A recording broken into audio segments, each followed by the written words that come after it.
since my last scary Reddit video, and I can't even remember if this was technically scheduled in for this week, but I kind of just had the urge to read some scary stories this evening, so we did the No Sleep Reddit page in the last installment, so I figured we'd switch it over, and we tend to alternate between these two. So tonight we are back on Let's Not Meet, which are apparently a selection of stories that allegedly really happened, as opposed to the more sort of fantastical fictional stories of No Sleep. I find both scary. A lot of the time I probably find this one more scary. And before we get into story number one, I figured I'd give you a little update, probably pretty relevant to put it at the beginning of this scary video, but the content around Halloween is all sorted. Thank you for those of you that voted in the community poll. Smash or Pass was the winner. I was kind of secretly rooting for that one, so I'm really looking forward to that. Keep your eyes peeled for a community post, which I'll be doing, basically detailing the Halloween centered content I'm going to be putting out leading up to Halloween. I think there's 4 videos in total, and on Halloween night will be the next time we do scary Reddit stories, and spoiler, it is going to be the first 2-hour-long video ever here on the channel. Likely be a mix of No Sleep and that other Scary Stories one. So yeah, plenty to look forward to, but keep your eyes peeled for that community post that will give some more details into the exciting stuff to come soon. So. But anyways, I wanted to update you on that, but I reckon without further ado, let's get into story number 1. This first story is titled Attempted Ambush at Night. This happened 4 years back. It was the middle of winter and the night was unseasonably warm, without a hint of snow on the ground. I left my apartment around 8 PM to go for my daily walk. I worked nights and my schedule was all screwed up, hence the 8 PM walk. Figuring I would cross the bridge into the city nearby. For further context, I'm a tall guy who's fairly athletic, and I was in my late 20s at the time. I'd rarely had a problem walking at night, and at the time I felt safe to do so. I put on my headphones and headed towards the bridge. The first 20 minutes were uneventful. I passed by old houses, a subpar Mexican restaurant, a really good Mexican restaurant, a sketchy gas station, some newly built upscale apartments, and finally I was at the river, enjoying the view of the bright lights over the dark flowing water, not yet frozen. I crossed the bridge into the city and hit a crosswalk button at a 4-way intersection. Then noticed someone standing on the corner opposite, the only other soul I'd seen outside that night. Seemingly she was doing nothing, and I assumed she was waiting for an Uber to come pick her up, since she didn't seem to be waiting for the light to change. The street, ordinarily busy during the daytime, was silent. The light changed and I crossed, headed in her direction. As I neared her, I noticed that she would cast glances in my direction, then look away almost sheepishly. She did this multiple times and I figured she was just unnerved by me. I sympathized, figuring it must have made her uneasy, us being the only 2 people on a dimly lit street. As I passed by, I took in her outfit, mostly because I thought she looked cold. She wore a knitted hat with tassels, a sweater that looked too thin for the winter, tight jeans, and a little plastic children's backpack on her back.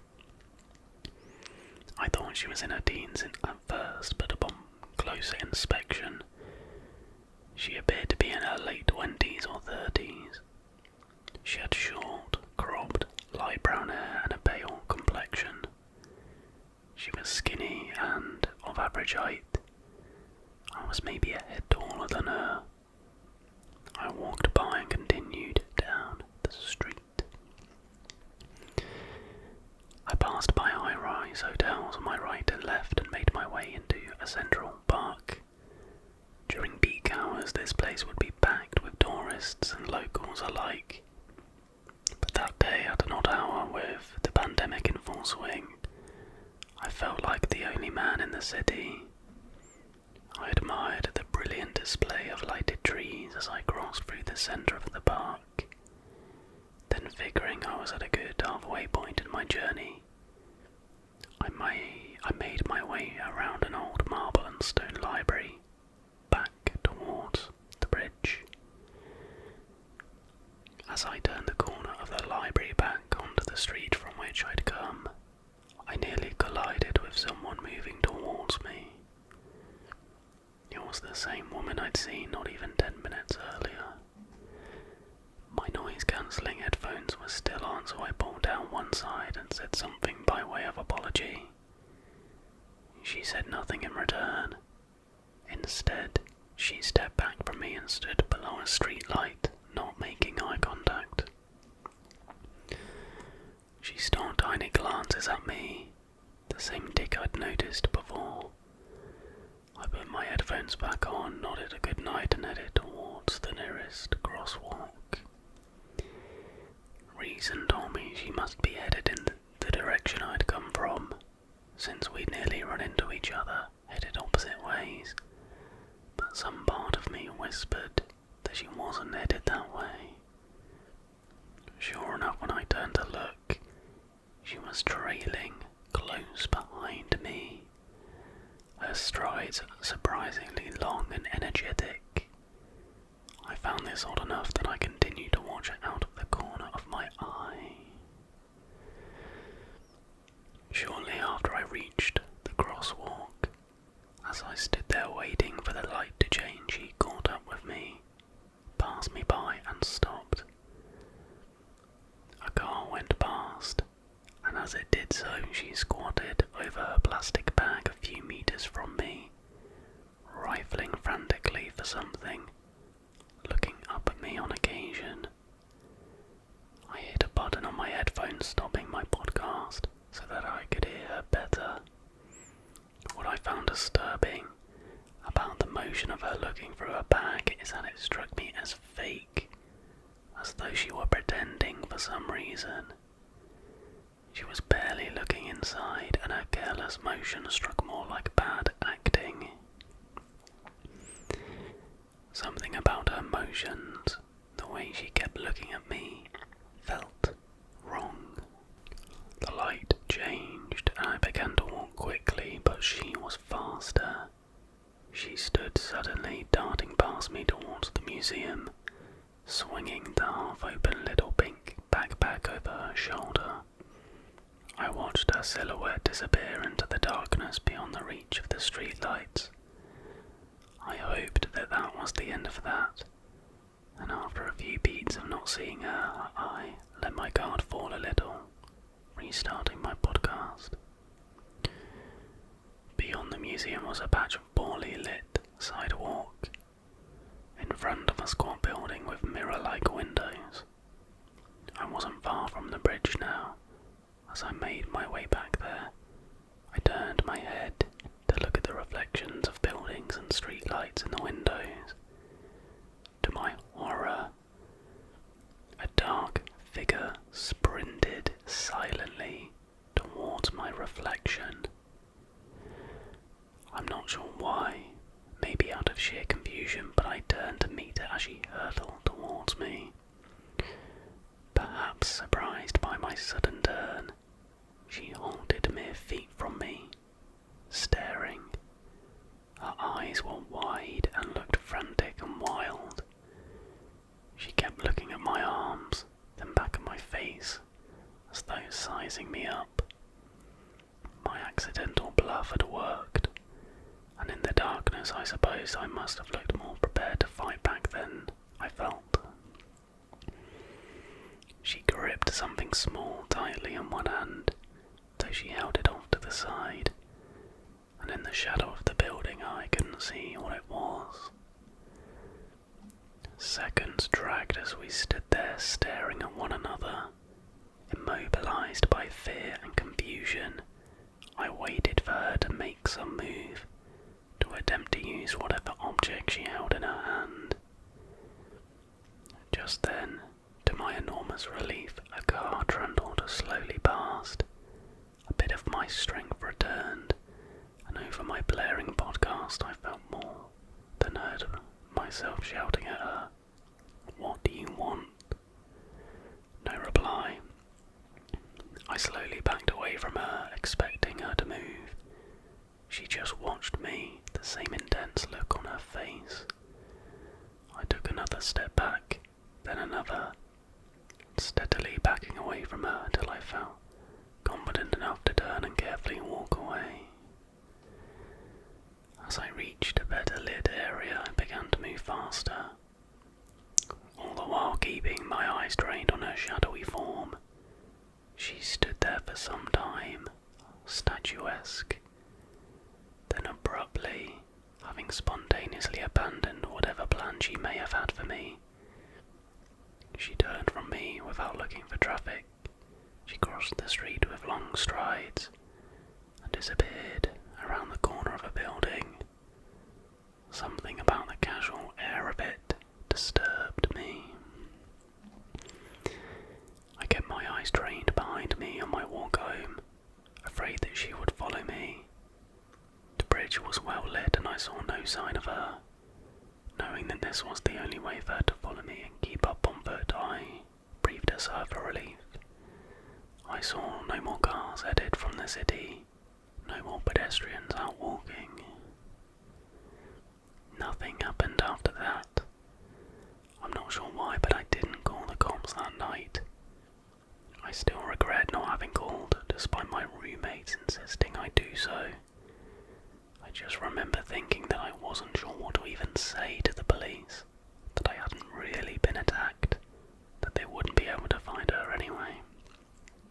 I made up excuses. I suppose I must have been in shock, in denial at having nearly been ambushed, especially by someone smaller than me, in my own city, so close to my apartment. One of my roommates called the cops for me. A cop drove through the area, but by that point she was gone. But woman with the little pink backpack, let's not meet again.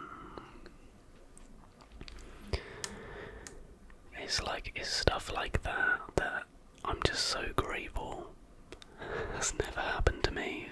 Although, this guy slowly, backed away, I would be legging it, absolutely bombing it away, seriously. To be honest, she just sounds like a smackhead.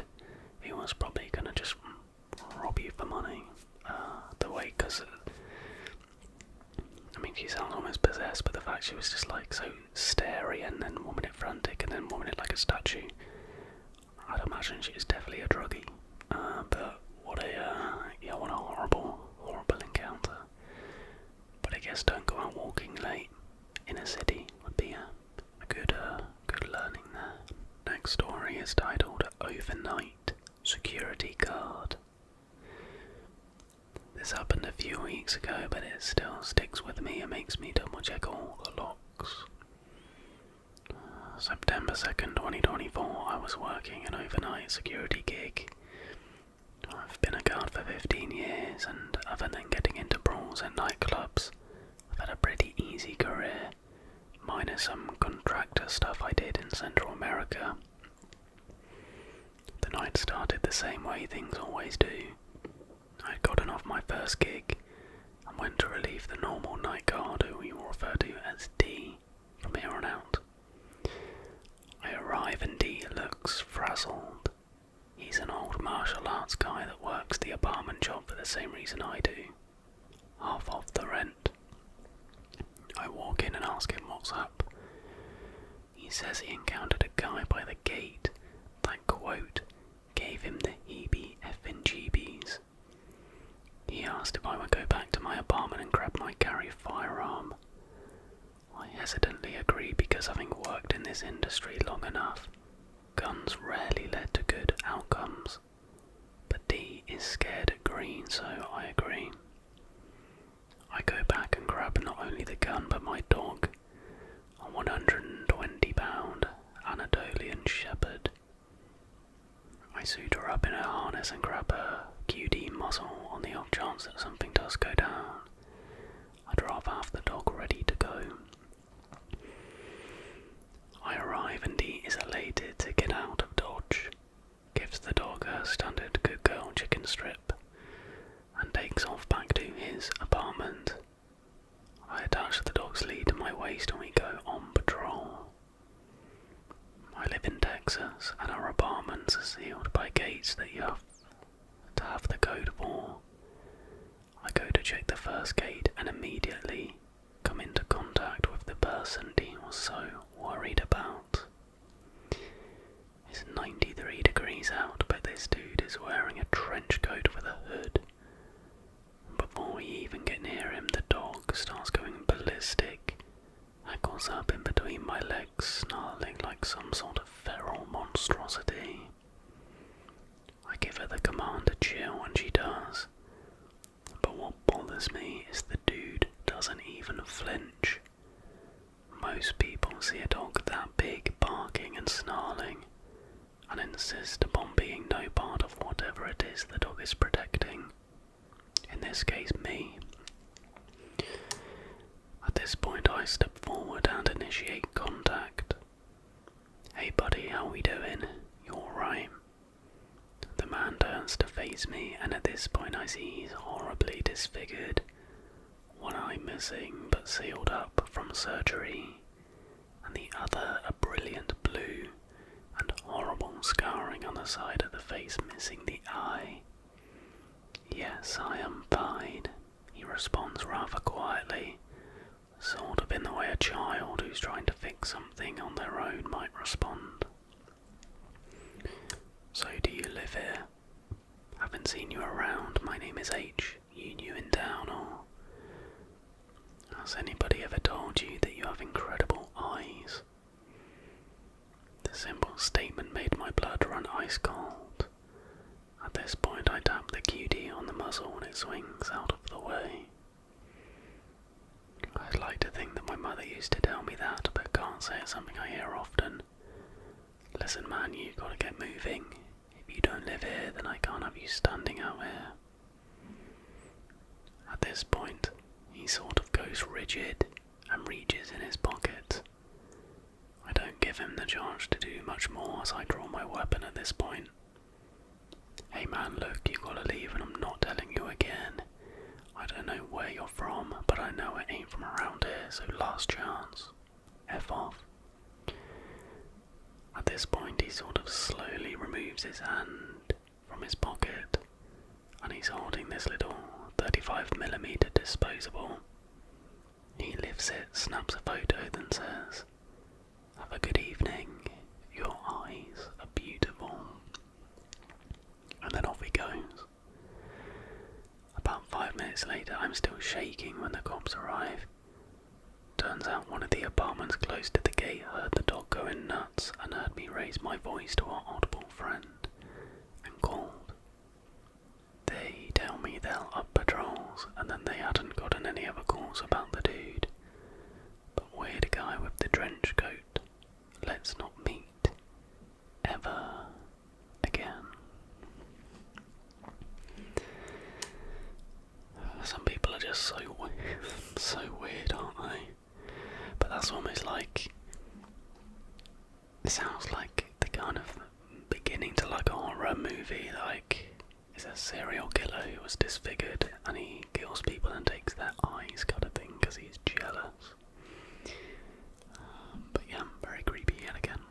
Story number 3 has a fairly intriguing title. Creepy naked guy stole my pizza. We've all been there. This happened a few hours ago and I'm not scared anymore, just angry my pizza got stolen. Based. In my town there's a story that a guy has moved into the deep woods close to our town.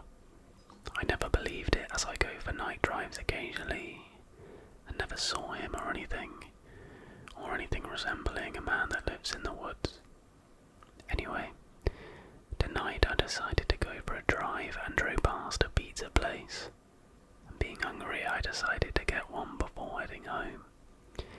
In my head play some Minecraft, as I'm in my 2-week Minecraft phase at the moment.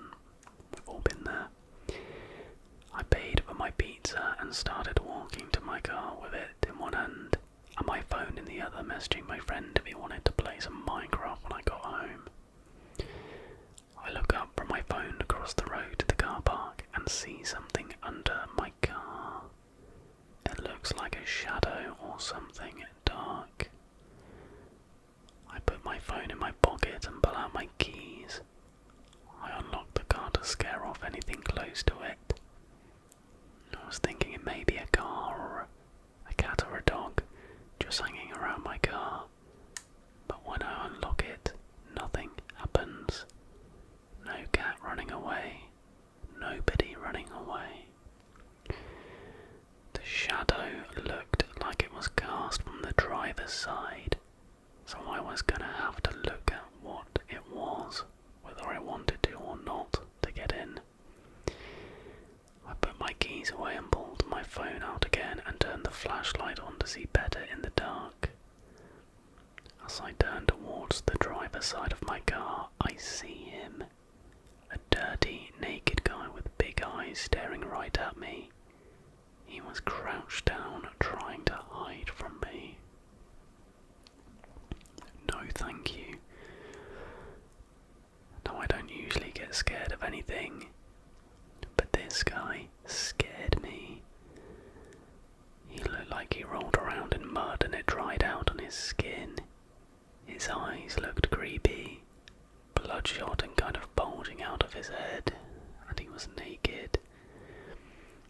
I got startled and jumped backwards out of instinct, dropping my pizza in the process. It falls out of his box and onto the floor. I start moving back slowly and shout at him to get away from my car.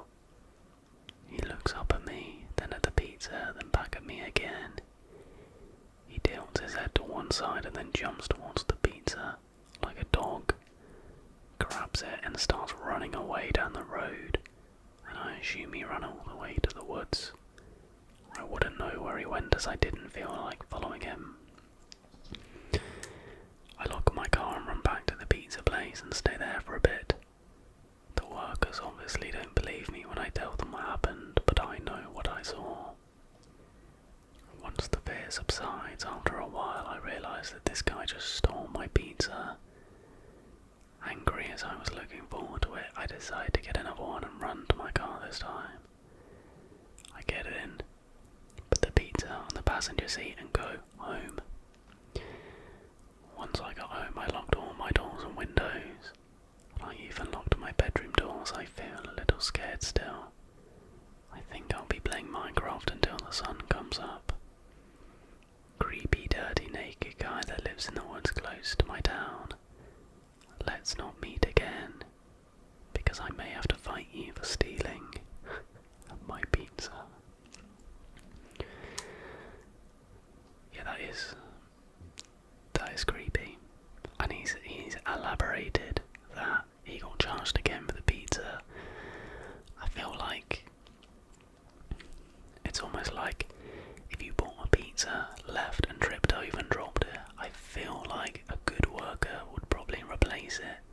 If somebody came in frantic, saying that a homeless person essentially jumped them and took the pizza, I feel like you'd probably just replace it. That's my main takeaway, if you pardon the pun, from that. But yeah, that's really grim. Like, that one, for some reason, got me more than the other ones. That one gave me goosebumps a little bit, but yeah, creepy, dirty, naked guy. Let's not meet. Right, we got a pretty short one here, titled Weird Saleswoman. Me and my older brother met in 1995. This story takes place when I was around 9 or 10 years old. There used to be this record store in walking distance from our house that me and my older brother would go to often to buy our favourite music. We were both into hip-hop, jazz and reggae, and we were basically regular customers at that point.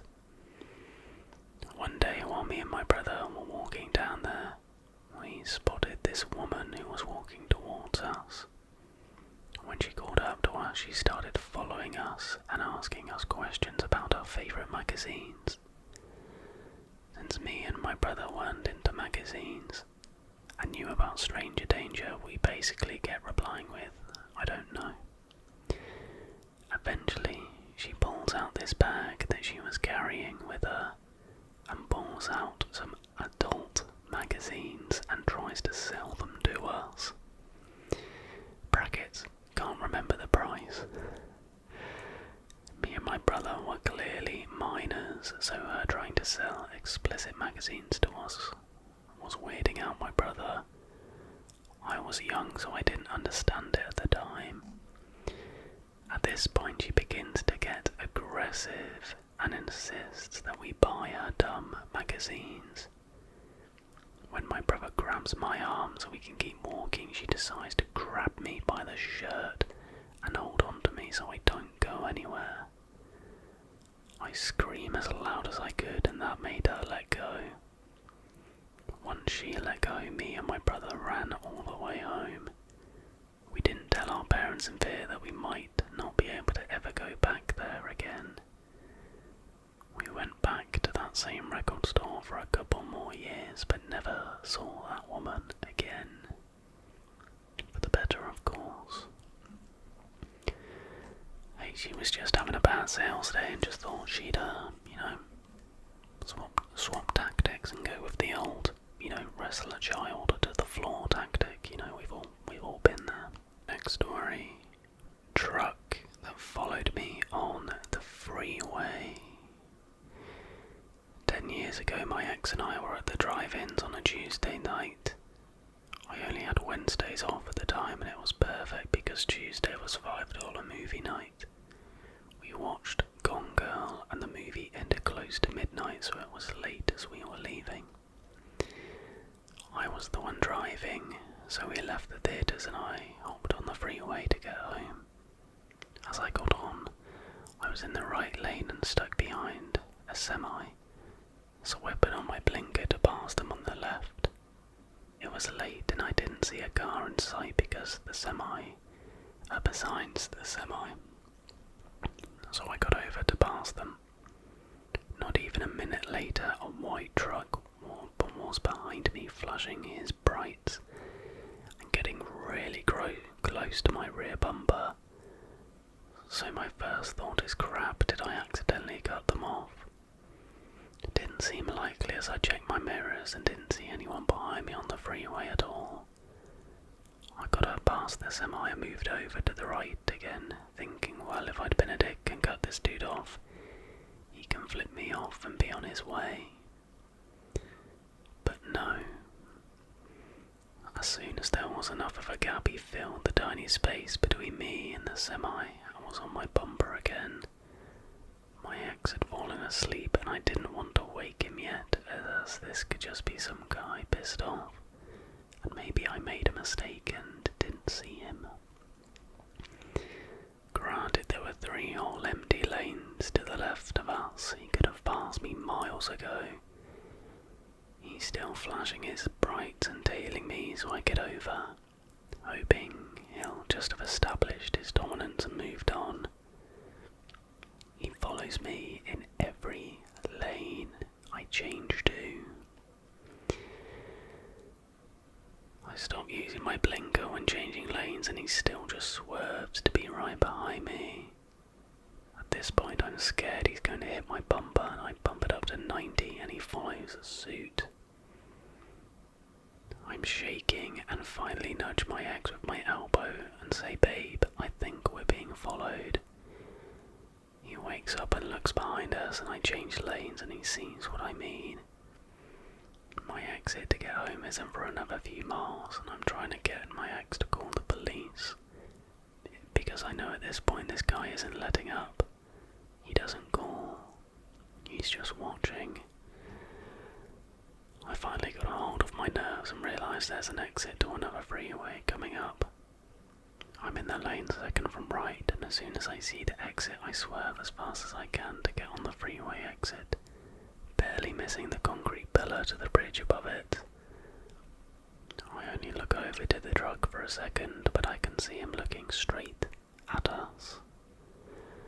I'm sobbing at this point, and my ex looks at me, and I know he saw him looking at us too. I pull off at the first exit and find the first well-lit gas station I can because I'm in no shape to drive anymore. My ex lets me sob for a bit and we switch so he can finish the drive home. Once we get home and I'm a little calmer, we start talking about it, and I explain what happened while he was asleep, and we get to the point where we're talking about pulling off and him looking at us, and how freaky it was. He kind of looks at me confused, and then is just quiet, and he goes, "Babe, he had a gun pointed at us." I have no idea what this guy had in mind for us that night. The drive-ins were uneventful, and we hadn't pissed anyone off or even talked to anyone, so I don't think he followed us from there. Whoever you are, giant white truck guy, let's not ever meet. Again, like I said earlier, that's another scenario that I'm so grateful I've never been in. I feel like the go-to is drive to a police station, but I know certainly in parts of America, can be pretty remote, I guess. So it might have been quite far. But yeah, I think the best thing to do is don't indicate a last-minute dive off the exit, and just drive somewhere else. But going to a well-lit gas station's a good idea, to be fair. But yeah, that is pretty horrifying. Okay, next up we have my creepy paper route customers. From age 13 until almost 15, I had a paper route. I delivered papers to people's doors 6 days a week. All of my customers, aside from occasional grumps and chatterboxes, were absolutely wonderful. Most of them were older, and so many of them were so happy to see me every day just to have someone to talk to. Many of them would leave me granola bars, water bottles, and even tips. Winter holidays were a great time because everyone who could left huge tips. It was a pretty good first official job.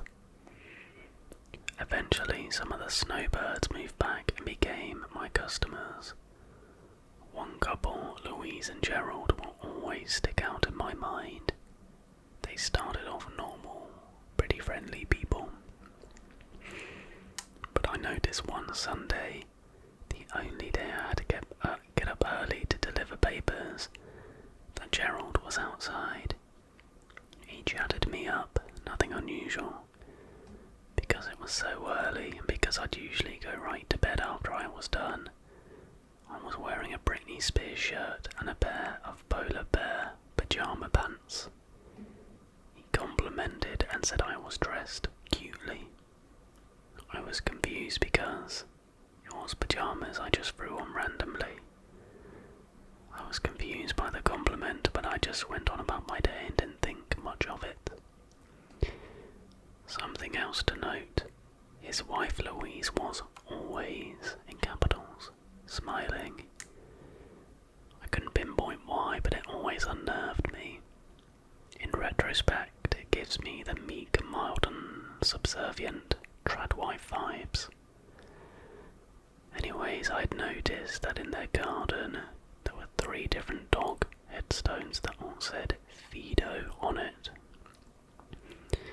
I was kinda confused as to why they all had the same name, but I figured maybe multiple people had bought them and they wanted to be polite, so they put them out anyways. One day, Louise was out and she had a dog with her. She introduced the dog to me as they had just adopted her, and guess what? They named her Fido. All of the dogs they had were named Fido, and they were all Shelties, just like that one. I thought that was weird and told my mum about it, and she told me not to be so judgmental, as it was probably one way they dealt with grief.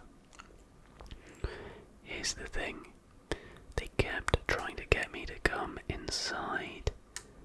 They'd invite me in for tea, which is not really something people do where I'm from.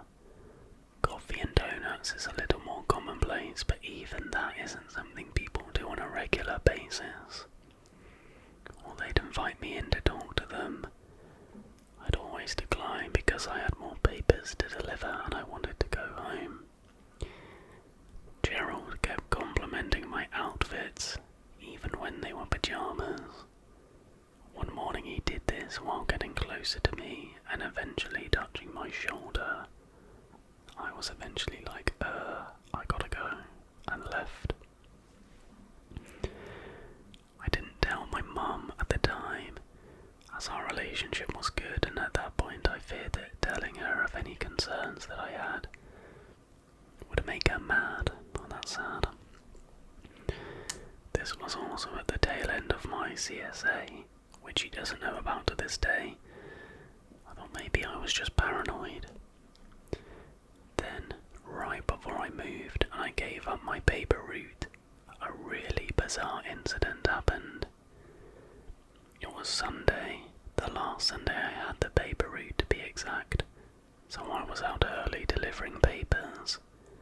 Like it was still kinda dark out, and Gerald was outside. He complimented my outfit again, getting all creepily close. He invited me inside and I said, I really don't think my mum would appreciate me being gone for longer than she expects me to. She's strict. Which wasn't the whole truth, but you gotta do what you gotta do. He seemed to get kind of annoyed and just asked, wouldn't your mum just prefer that you respect your elders and not turn down an invitation? I felt the colour drain from my face and I noped out so quick.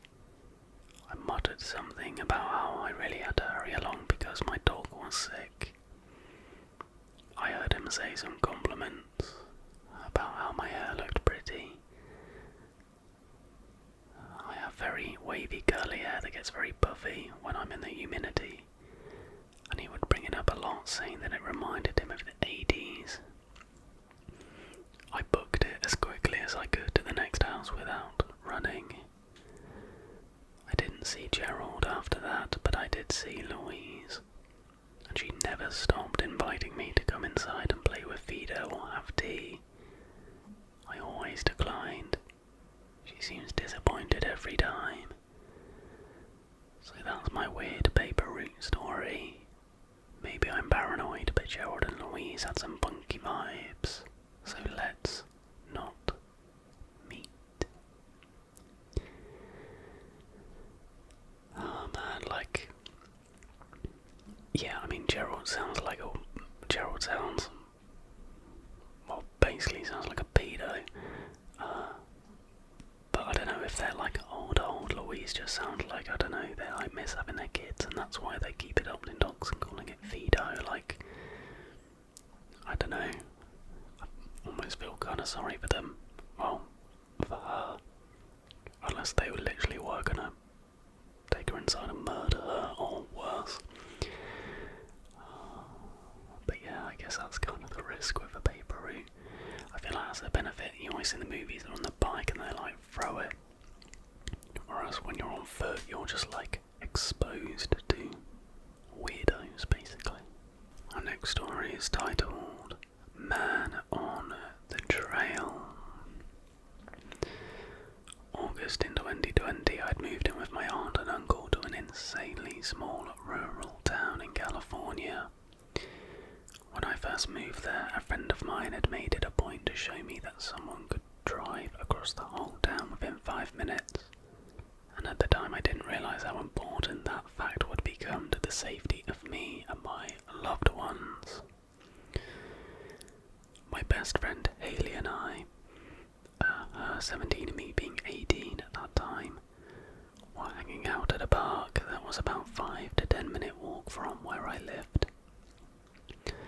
And I say park because there were a few tables and benches and it was technically known as a town park, but in reality it was more of a small grass clearing surrounded by woods and a dirt trail near the bank of a river.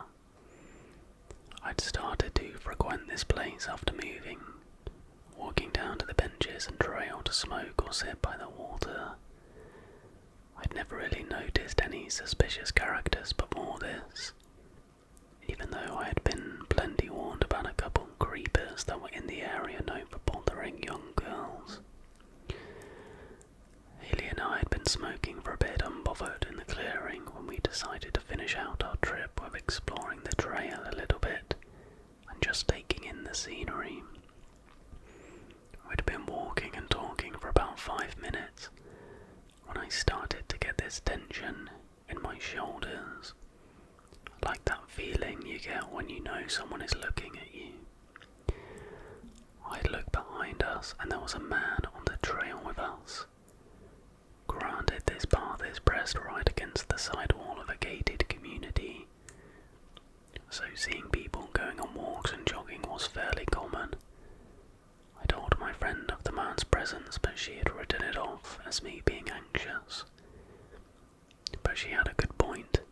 I do tend to be a bit hyper-aware at times. Something about the man felt wrong in my gut. We kept walking and I would periodically look back and keep tab on the dark-haired middle-aged man walking about 50 feet behind us. After not too long at all, the man started picking up his pace behind us. Calm, casual walking became more of a speed walk, and I turned around completely and started walking backwards to try and communicate to this man that I was completely aware of his presence. He had made towards the side of the trail looking like he was going to walk through the brush down to the river, and I felt a bit stupid. I turned back around, walking forward again, when I looked back just once more to be sure he was gone. But as I was looking behind us for the last time, I see the man in a full sprint coming back onto the trail straight for me and Haley. I grabbed her sleeve with one hand and ripped out my pocket knife with the other, and I can't remember what I had said to her, but we started sprinting down the trail as well. I had never gone very far down the path and I had no idea where it was going to take us. But the man running after us was blocking our path back to the clearing and the road, but we could hear his footsteps on the path getting closer. I let go of Haley's sleeve so I could pull my phone out and called my uncle as we were running. I told him we were being followed on the trail at the park, but I couldn't tell him exactly where on the trail because I'd never been much further than the entrance, and I had no idea where it led to. My uncle told me to stay on the phone and be loud so he could find me.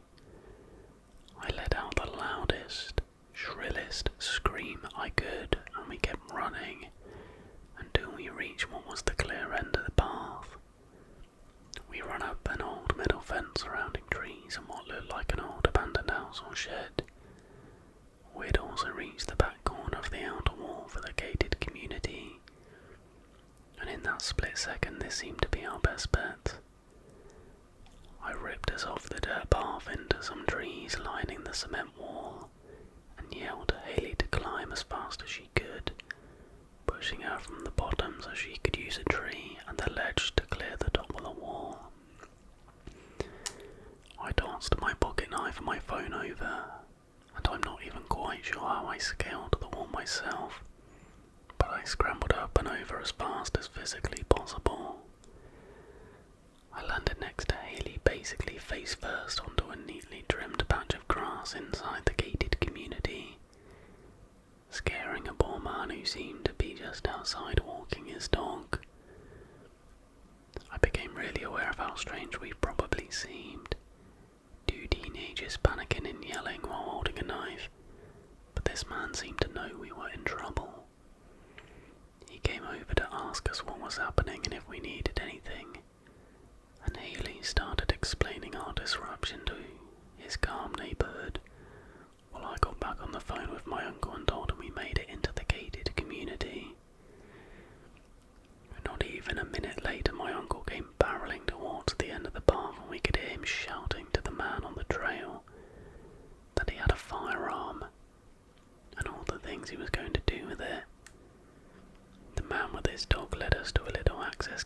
his back on the wall and unlocked it for us so he could meet my uncle on the path. My uncle told us that he had drove his car through the park all the way up to the trail entrance as fast as he could, and started running for us, but he didn't see any man as he was going. He checked on us and I retold him what happened with more detail than I could have managed in my initial panic. He escorted us back down the trail to the car, firearm in full sight at the ready in case the man on the trail decided to reveal himself. We didn't see him on our walk back, and I haven't returned to this place since then.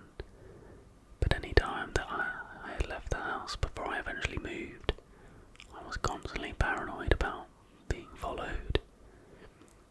We were never able to figure out who this man was, and I haven't seen him since that day. But to the man on the trail, let's not meet. Yeah, that's pretty horrifying. But to be fair, the two girls in this story, handled themselves pretty damn well.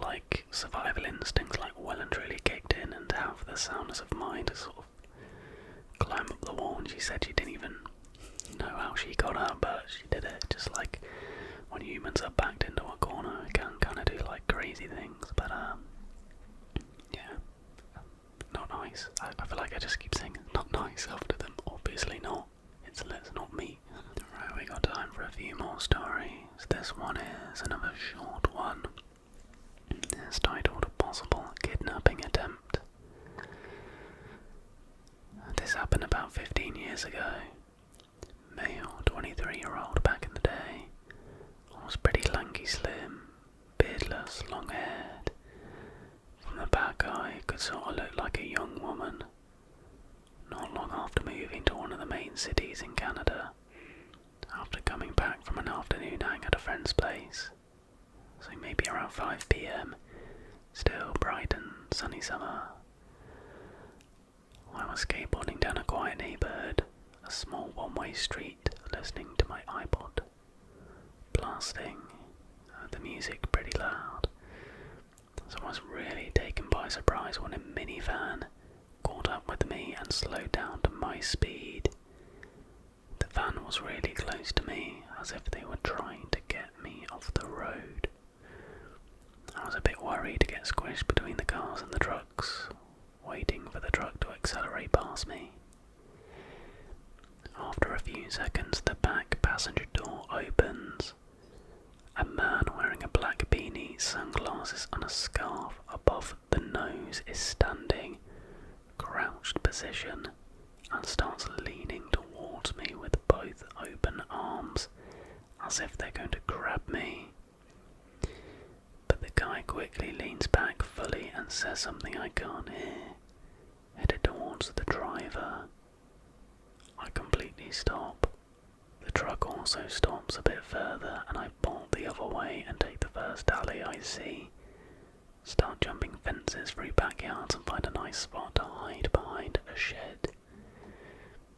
I spent maybe 30 minutes there, wondering what had just happened.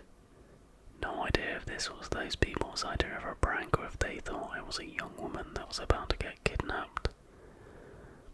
And then the guy in the back seeing me told the driver I wasn't a girl. Couldn't hear, so no idea. Guy in the face mask. Let's not meet again. Yeah, that's 100% what happened. Definitely thought you were a girl, and he shouted, "It's a dude. It's a guy." Which is just awful. But